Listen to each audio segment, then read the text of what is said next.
Hello there, this is a Hillbilly halfwit. How's it going? Gaza here today, and we're going to talk about the UK nudge unit.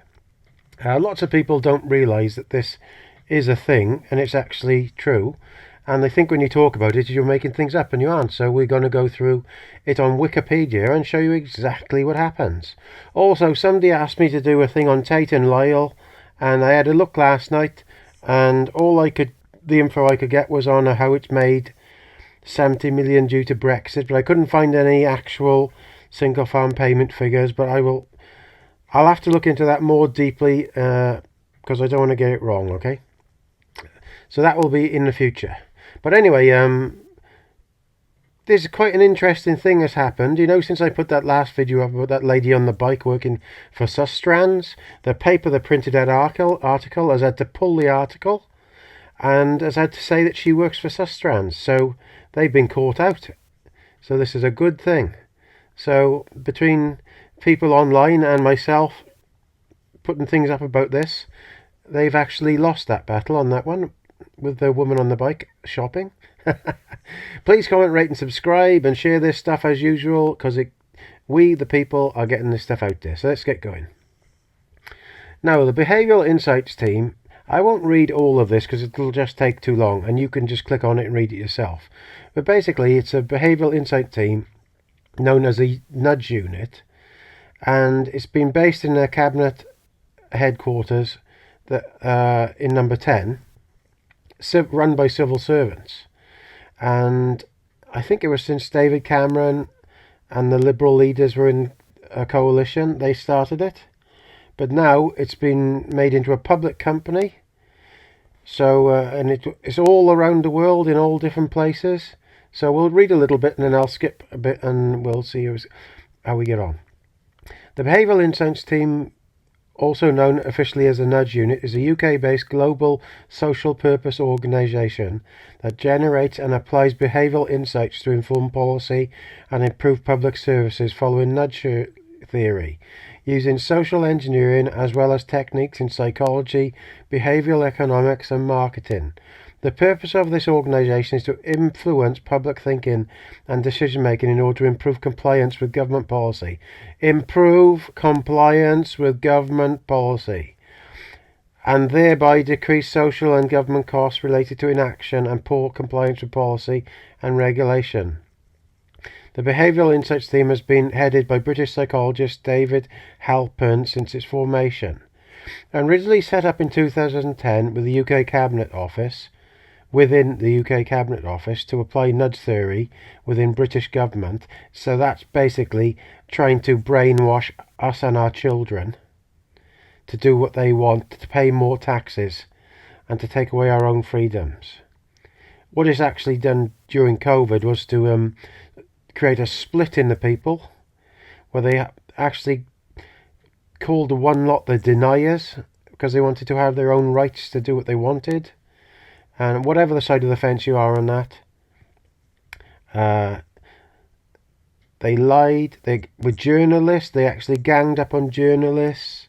Lots of it's all known about now, and there's lots of videos on. I'll do another video on it one day, but this is just about it. BIT expanded into a limited company in 2014 and is now fully owned by the charity Nesta.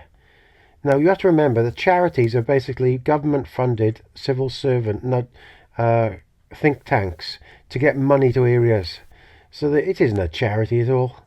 Today its work spans across several regions, having run more than 750 projects, including 400 randomised controlled trials in various countries, with the headquarters in London, Manchester, United States, Washington, Singapore, Australia, New Zealand, Wellington, France and Canada. It's sinister, that's what it is. It should not be allowed to happen. They should not be allowed to do this, because this is very 1984. I don't like it at all. It's like the Stasi. There we go. It's really like a CIA sort of organisation. BIT was set up in 2010 by the coalition government of the United Kingdom in pro-Britannian fashion. It was established in the Cabinet Office and headed by psychologist David Hapkin. In April 2013, it was announced that BIT would be partially privatised in a mutual joint venture. In 2016, BIT won $3.7 million from Global Innovation Fund. So that's basically government's giving it money to brainwash us all.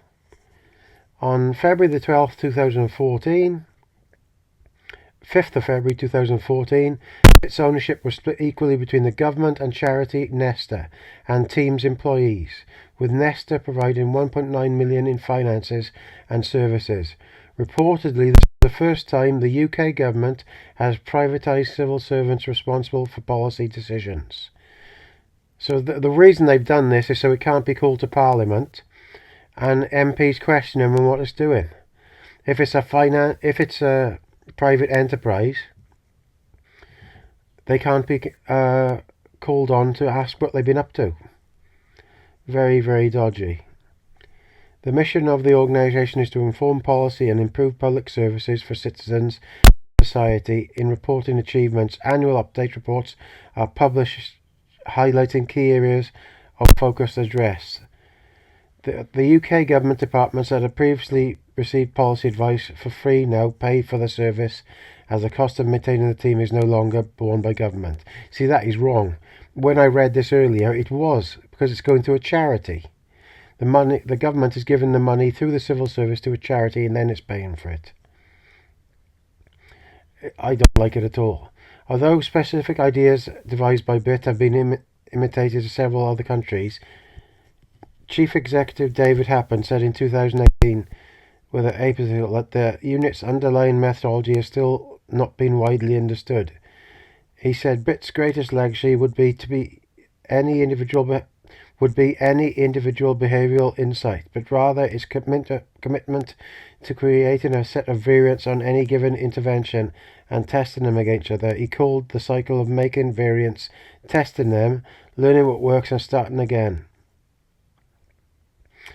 I don't like this at all. I got to say, it's creepy. It's brainwashing. Let's go to the bottom here. Been up to the bit we do know. Using social norms to increase tax payments. So that's what basically has happened with the net zero. This is what they're doing now to us all. In the UK, BIT tested the impact of tax payment reminders with carefully constructed messages to cue individuals to make tax payments. BIT partnered with Her Majesty's Revenue and Customs to assess the effectiveness of norm-based and public goods statements in prompting taxpayers to pay on time. The normal-based statements give statistics showing the timeliness of conscientious individuals paying their tax on time, and the individual was not part of this group as they had failed to pay on time. Additionally, the public goods statements illustrated the benefit of public services the individual would have access to if taxes were paid on time. It's sinister. Sinister as fuck. It's been increasing fine payment rates through text messages. This is the bit we know about. Increasing loft installation. Although loft installation is essentially a zero risk proposition, there were very few people installing it.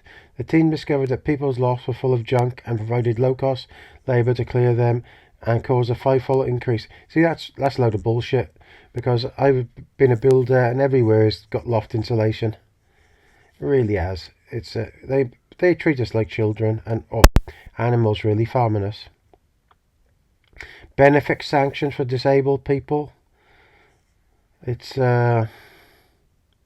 unreal. It's all over the world, if you can see here. I think it's very sinister. You click on this and look for yourself, because I can't read it all out. They're all joined together with other countries, the EU. These are the people that are working for it all, and it's all designed to take away our own freedoms and to push us and our children into being scared shitless all through life, especially children. They seem to like scaring children in university, and with this doomsday cult policy, we all know they're doing it. So, like I say, go through this and read it yourself. Remember, we've got a Welsh nudge unit that does exactly the same thing, and sus stands and all that are all joined together with them, and there we are. So we'll do another one on this again with a video next time, and we'll do a video about listening to a woman who's involved in it all. Okay, so comment, rate and subscribe. All the best, guys.